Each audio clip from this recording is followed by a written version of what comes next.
order to form the 1/4" groove down the length of this board, I'm going to use a 1/4" radius spiral bit, and I'm going to do it in 4 passes with 2 passes per face. I'm going to go about 1/4 of the way through on the first pass, and on the second pass I'm going to go just over halfway. So when I make both of these passes on both faces, I'll have a groove that extends all the way through the stock.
Okay, so the goal of this rabbet is to have it so that they line up perfectly on this face so that the opposite face is flush. So when the bolt is inserted from in between, the head of the bolt will sit flush on both of these surfaces, and on the opposite side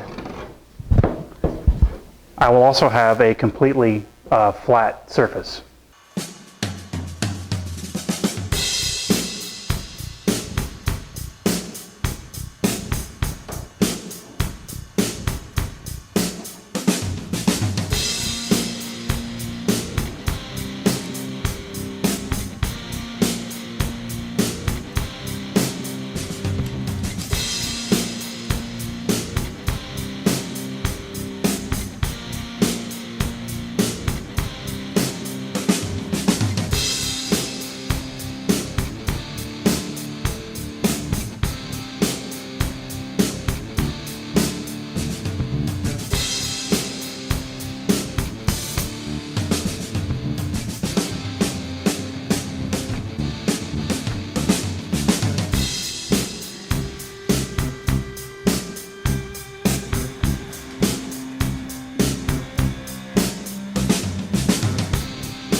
Okay, so the next part of the jig we need to make is going to be an L-shaped portion that is going to ride on the jig back and forth and will be completely adjustable, and that will support the dowel pin.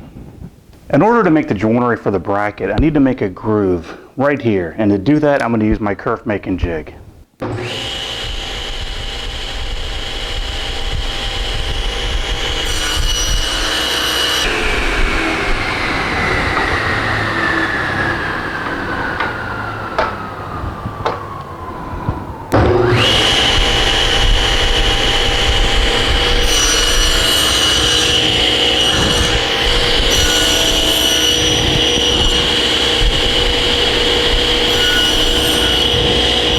And with that jig, it's very easy to make nice, clean fitting grooves.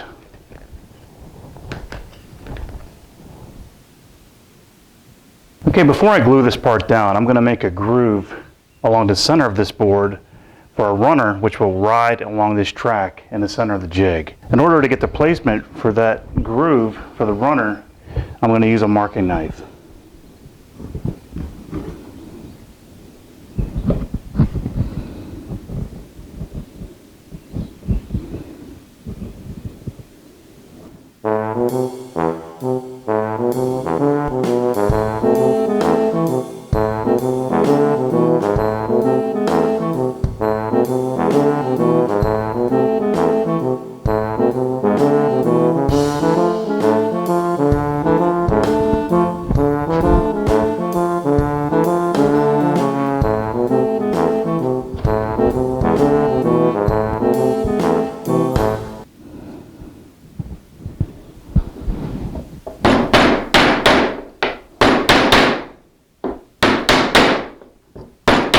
Just a couple clamps while the glue cures and it should be good to go. Okay, and with this part out of the clamps, it's time to make the hole to receive the bolt that will tighten this piece down to the jig.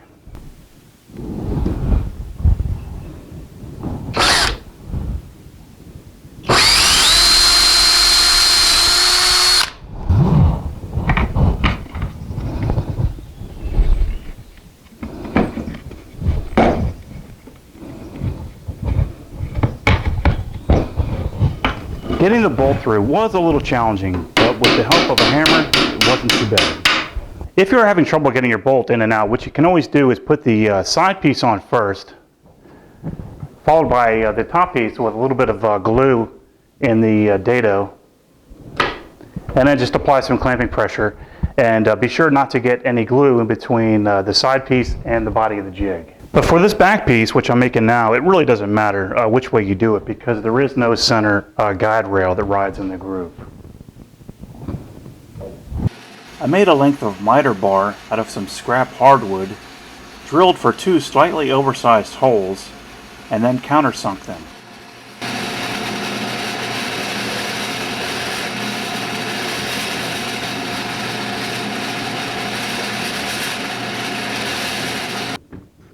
By using a square for alignment, I marked the position of the 2 screws using a nail.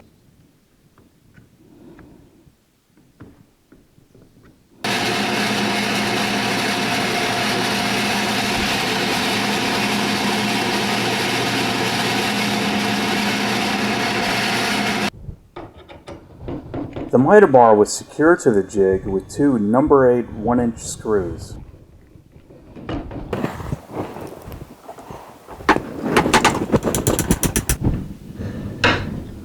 This support block at the front of the jig will keep the work from tipping forward as you're creating your circle.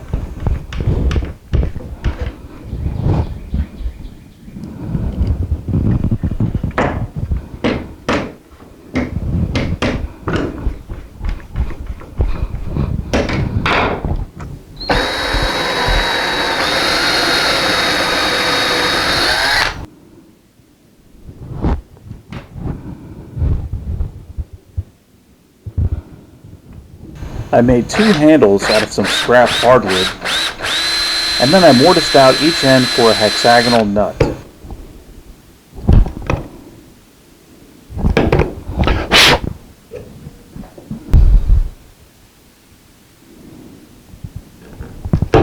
A recess hole is created in order to make room for the bolt when the nut is tightened down on the jig. Okay, so the jig is extremely easy to use and set up. All you need to do to use the jig is to slide the jig onto your miter track so that is exactly in front of your bandsaw blade. Okay, so the next thing you need to do is make a hole in the center of the material that you're going to be using to create a circle out of, and you want to loosen both of these knobs. Okay, so the next thing you want to do is place your work on top of the dowel pin and slide the work forward so that the tip of the workpiece makes contact with the blade. Then what you want to do is tighten down the lower knob. The next thing you want to do is slide the rear work support block underneath the workpiece and go ahead and tighten it down. Now you're ready to form your circle.